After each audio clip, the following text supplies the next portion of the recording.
प्रश्न हुआ, महाराज ये भागवत की कथा सबसे पहले किसने किसको सुनाई, हमको बताओ। आह, सौनकादि ऋषियों के इस प्रश्न पर उत्तर देते हुए सूत जी कहते हैं, सबसे पहले ये भागवत की कथा सनक सनंदन सनातन सनत कुमारों ने श्री नारद जी को सुनाई। अभी बता के गए ना श्री धर्माधिकारी जी, सबसे पहली कथा कहाँ हुई भागवत की। सबसे पहली कथा भागवत की मतलब भागवत के विषय में चर्चा होना भी एक प्रकार से कथा ही है। भागवत का नियोजन प्रयोजन ये सब कुछ यहीं पर हुआ, भागवत का सृजन यहाँ पर हुआ। भागवत की कथा तो यहाँ से थोड़ा नीचे उतर के जाओ, ऋषिकेश हरिद्वार में आनंद नाम के वन में प्रथम भागवत की कथा हुई, लेकिन उसकी पूरी व्यवस्था और कैसे होगी वो सब बद्रीनाथ में हुआ, वही बताया जाएगा।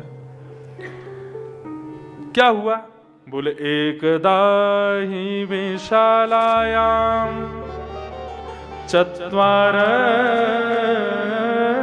ऋषयो मला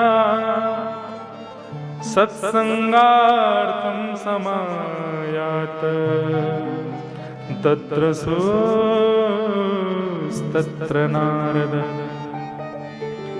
एक बार की बात इस विशाल क्षेत्र में, अच्छा बंधुओं इसको विशाल क्यों कहते हैं, यहां एक राजा हुए विशाल नाम के। ठाकुर जी को बद्रीनाथ क्यों कहते हैं, एक कथा तो मैंने अभी सुनाई थी, क्योंकि बद्री फल से खेल रहे थे, बद्री फल से खेलते खेलते तपस्या करने लगे, इसलिए बद्रीनाथ।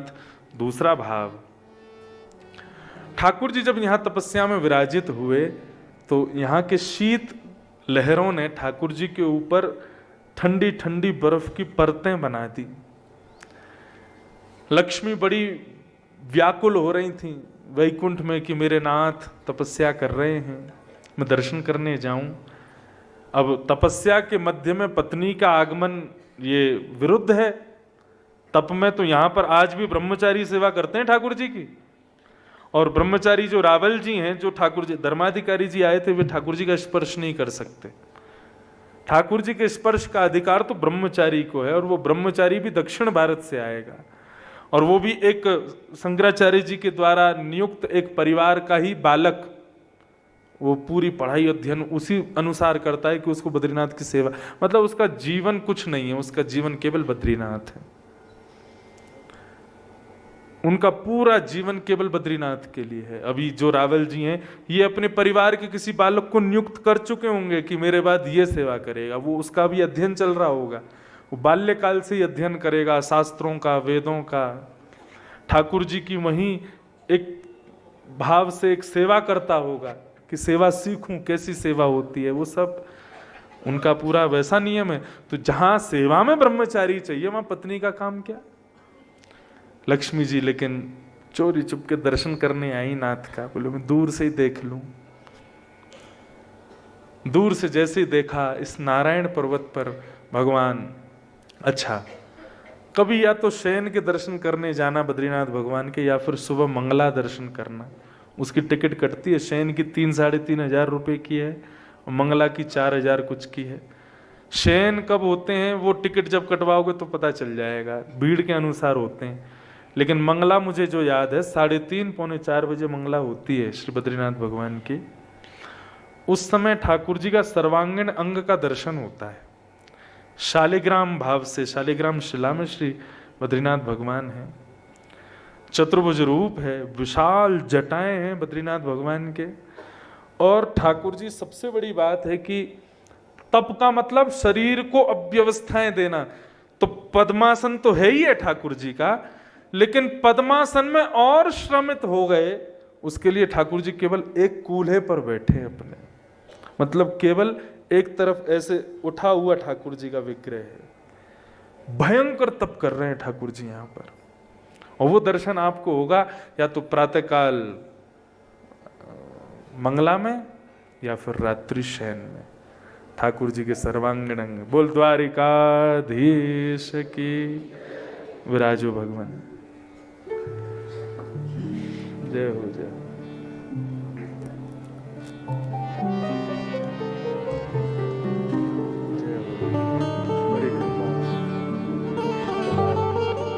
विराजो। बड़ा सुंदर पटका है महाराज।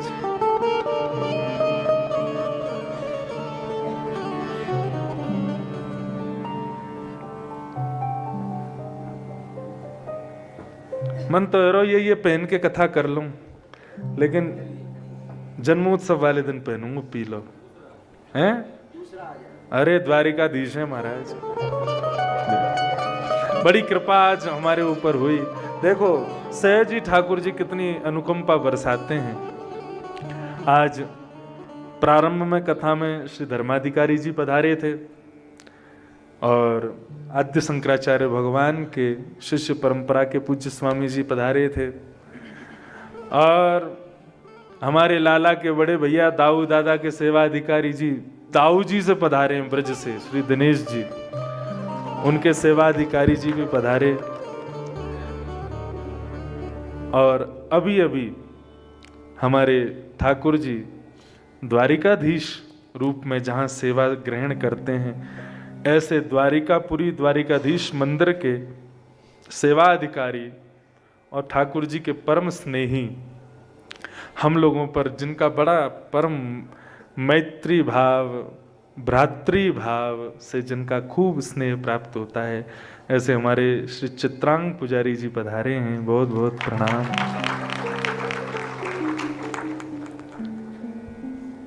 श्री द्वारिकाधीश पधारे, उनके बारंबार चरणों में प्रणाम करते हैं। आपको सौभाग्य है ठाकुर जी के अंग का स्पर्श करने का। और मैं तो ऐसा भी कह दूं कि मेरी भागवत की कुछ जननियां हैं, मतलब समझ रहे हो, इस भागवत मंच पर मुझे बैठाने में जिन जिन लोगों का योगदान, वो सब मेरी जननी है, माँ है, मेरे पिता हैं, मेरे पूज्य नाना जी हैं, पूज्य पिताजी महाराज के गुरुदेव, और जिन जिन वक्ताओं को मैं श्रवण करता रहता हूँ, जिन गुरुदेव से मैं अध्ययन करता हूँ, जिन लोगों का सानिध्य प्राप्त होता है अध्ययन में आदि, वो सब मेरी जननी है। उन समस्त जननियों में एक जननी मेरे ये भी है, क्योंकि जो प्रथम कथा दास की द्वारिका में हुई थी वो इन्हीं के हट से हुई थी। बोले कि अगर लाला पहली कथा करेगो, व्यासपीठ पे बैठेगो तो वो द्वारिका में ही बैठेगो। और द्वारिकापुरी में श्री रमन रेती वाले महाराज जी, पिताजी महाराज, पूज्य नाना जी और आप श्री ने ही हाथ पकड़ के व्यासपीठ पर प्रथम बार बैठाया। इसलिए चित्रांग जी को, हमारी जननी, इनको भी बारंबार प्रणाम। कृपा सहज। आजकल तो खैर बद्रीनाथ में जित देखूं उतित गुजरात मई है, जहाँ देखूं वहाँ सब गुजराती लोग ही दिख रहे हैं बापू के प्रभाव से। लेकिन हमारे महाराज जी का पहले ही भाव था कि नहीं, बद्रीनाथ कथा में मैं पहुंचूंगा निश्चित ही, और आप श्री पधारे, उसके लिए बहुत बहुत धन्यवाद। कल बापू भी पधारेंगे, अब जब कल या परसों जब भी उनको अवकाश होगा। तो हम क्या चर्चा कर रहे थे? हाँ विशाल, धन्यवाद। एक आध ही सुनना है ध्यान से। तो विशाल से पहले मैं बता रहा था ठाकुर जी को बद्रीनाथ क्यों कहते हैं। तो लक्ष्मी जब आई, उन्होंने आकर के देखा ठाकुर जी को कि ठाकुर जी के ऊपर कैसी बर्फीली हवा से बर्फ जम गई है, तो उनको बहुत कष्ट हुआ। तब उन्होंने आचार्यों से पूछा कि मैं ठाकुर जी के समीप नहीं जा सकती, वो तपस्या में है, मैं उनके अर्धांगिनी हूं, अभी मेरा निषेध है जाना, तपस्या भंग हो सकती है, तो किस रूप में जाऊं मैं? अन्यत्र कोई रूप धारण करके चली जाऊं।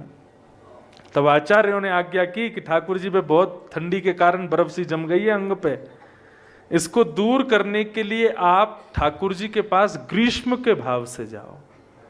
और ग्रीष्म का भाव क्या है? बोले बदरी फल बहुत गर्म होता है। बदरी मतलब बेर का जो वृक्ष होता है वो गर्म होता है।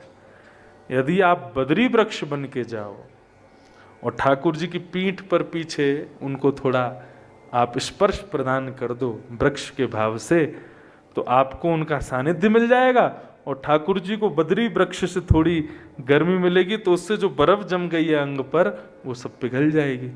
तो श्री लक्ष्मी जी यहाँ बदरी वृक्ष बन करके आई और भगवान के पीछे आकर के खड़ी हो गई। उनके स्पर्श से भगवान बद्रीनाथ के अंग की समस्त जो बर्फ थी सब पिघल करके बह गई। इसलिए देवताओं ने आकर के प्रणाम किया। यहां लक्ष्मी बद्री के रूप में है, उसके नाथ विराज रहे हैं, इसलिए बद्रीनाथ, इसलिए उनको बद्रीनाथ कहते हैं, बद्रीनाथ। लेकिन बद्री विशाल, विशाल कौन है? विशाल एक राजा था, उसका सब कुछ हरण हो गया था एक युद्ध में, सब छीन लिया था उसके विपक्षी राजा ने। उसको जब पता चला कि यहां पर नारायण तपस्या कर रहे हैं लोगों के, मानवों की इच्छाओं की पूर्ति के लिए, तो आ गया। आकर के भगवान की खूब तपस्या की, खूब उसने स्मरण किया। भगवान उसके सामने प्रकट हो गए, बोले क्या वरदान चाहते हो विशाल? तब उसने कहा कि महाराज मुझ पर ऐसी कृपा कर दो कि मेरे पास मेरा राज्य खूब बड़ा हो जाए, मेरे पास इतनी संपत्ति हो जाए, मैं सब सर्व विजयी हो जाऊं, सारे राजाओं को परास्त करके एक छत्र सम्राट बन जाऊं, आप कृपा कर दो। भगवान बहुत जोर से ऐसे, भगवान बोले यहां आकर के तपस्या करके भी भोग विलास की वस्तु मांग रहा है? मेरा दर्शन करके भी तेरे अंदर से भोग नहीं नष्ट हुआ? मुझे देखने के बाद भी तेरी इच्छाएं नष्ट नहीं हो रही हैं? विशाल बोला भगवान कृपा करो, जो चाहिए वो मैंने मांग लिया। भगवान बोले ये कृपा तो हम कर देंगे, लेकिन दूसरी कृपा और करेंगे। क्या? तेरे भीतर से भोग भोगने की इच्छाएं नष्ट हो जाएं। क्यों? बोले इस विशाल क्षेत्र में आकर के भोग नष्ट नहीं हुआ तो तुम यहां आए ही नहीं हो। ये बात मैंने सुबह भी कही थी, और सुबह नहीं कही थी शायद, मैं आप लोगों से चर्चा में कह रहा था कि यहां पर इच्छाएं प्रकट नहीं होती, भूख भी कम लगेगी, नींद भी कम आएगी, संसार के जितने भी भोग विलास हैं उन सबकी इच्छाएं यहां थोड़ी कम हो जाती हैं। और यदि कम नहीं हुई हैं तो भगवान से प्रार्थना करना कि कर दो कम। अब भी तुम्हारी जीभ चट्टपना मांग रही है, तुम्हारी इच्छा हो रही है कुछ चटारा सा मिल जाए, कुछ बढ़िया भोजन को मिल जाए, कोई बढ़िया रहने की व्यवस्था हो जाए, ये सब हो जाए, तो ठाकुर जी से जाके प्रार्थना करना, हे नाथ मेरे भीतर ये जितनी भी इच्छाएं हैं ना इन सबको समाप्त कर दो, मैं सब हर परिस्थिति में प्रसन्न रहूं, ऐसी कृपा कर दो। ये वाला वरदान नाथ तत्क्षण दे देते हैं, क्योंकि यहाँ की वायु में है, यहाँ की वायु आपकी संसारी इच्छाओं को नष्ट करती है। भगवान ने विशाल को वरदान दिया कि तेरे हृदय से सारी भोग विलास की इच्छाएं नष्ट हो जाएंगी। और रही बात जो तूने पहला वरदान मांगा कि तेरा सारा साम्राज्य ऐसा हो जाए वैसा हो जाए, वो सब संपन्न हो जाएगा।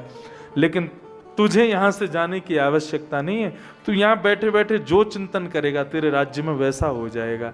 तू यहीं विराज, में तुझसे बहुत प्रसन्न हूं, तेरी सेवा से बहुत प्रसन्न हूं, तेरी तपस्या से बहुत प्रसन्न हूं। और मैं वरदान देता हूं आगामी समय में जो कोई भी मेरा नाम बोलेगा अकेले नहीं बोलेगा, सब कहेंगे बद्री विशाल भगवान की जय। तो इसलिए विशाल जो था वो राजा था जिसने ठाकुर जी का यहाँ पर आकर के मुखोल्लास किया, ठाकुर जी की तपस्या के बीच में उनको हंसा दिया, उनको आनंदित कर दिया। तो ठाकुर जी इतने प्रसन्न हो गए कि अपने नाम के आगे उसका नाम जोड़ दिया। ऐसे बद्री विशाल भगवान, इसलिए उनको विशाल कहते, बद्री विशाल। तो एकदा ही विशालाया चत्वार ऋषयो मलम सत्संगार्थं समायाता तत्र सुस्तत्र नारद। भागवत की भूमिका ही बद्रीनाथ से प्रारंभ होती है। क्या कह रहे हैं? बोले एक बार बद्रीनाथ के विशाल क्षेत्र में चत्वारी ऋषयो मलाह, सनक सनंदन सनातन सनत कुमार चारों बैठ करके सत्संग कर रहे थे। कैसे सत्संग? 3 बैठ के सुन रहे थे, 1 बैठ के कथा सुना रहा था। एक की कथा पूरी होती तो वो नीचे बैठ जाता, दूसरा आके उसको कथा सुनाता, दूसरे की कथा पूरी हो जाती, तीसरा आके कथा सुनाता। ऐसे चारों एक दूसरे को ही कथा सुनाते और एक दूसरे में ही प्रसन्न रहते। इतने में ही उन्होंने क्या देखा? बोले दद्रसुस तत्र नारद, नारद जी को आते हुए देखा। नारद जी को देखते ही चारों ने उठ करके उनको प्रणाम किया और नारद जी की मुखाकृति को देख करके बोले कथम ब्रह्मन दीन मुखम कुतश्चिंतातुरो भवान। हे नारद जी, ये चेहरे पर आपकी चिंता कैसी? ऐसा लग रहा है कि आपका कुछ चोरी हो गया, आप किसी की खोज में निकले हो, क्या हुआ हमें बताइए। पहली कथा कैसे हुई वो बताई जा रही है। तो नारद जी महाराज जब चारों को मिले तो नारद जी ने कहा, महाराज मैं क्या बताऊं, हमारे देवलोक में इस पृथ्वी की इतनी प्रशंसा होती है, पृथ्वी ऐसी, पृथ्वी ऐसी, पृथ्वी ऐसी। तो मेरे मन में इच्छा हुई कि मैं पृथ्वी देखने जाऊं।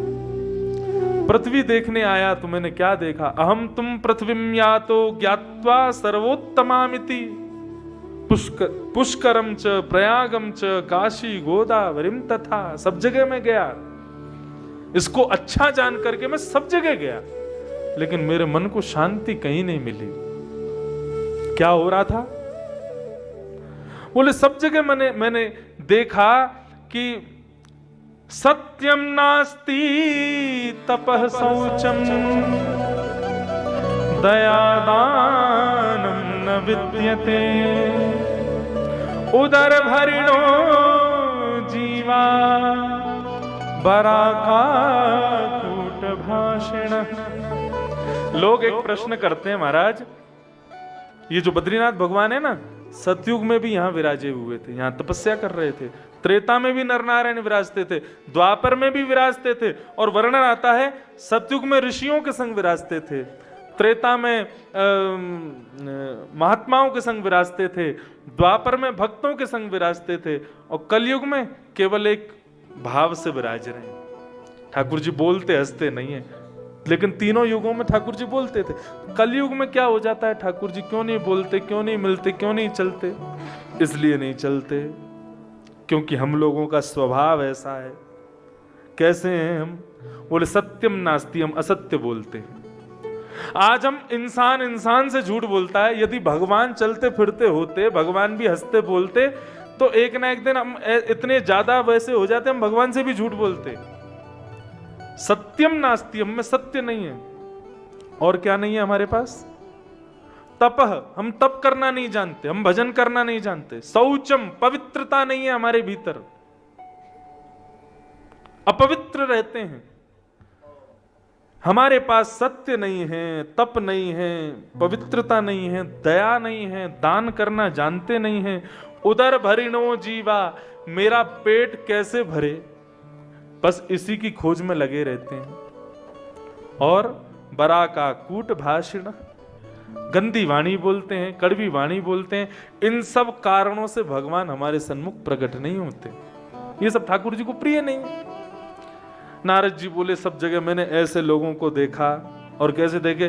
मंदा सुमंद मतयो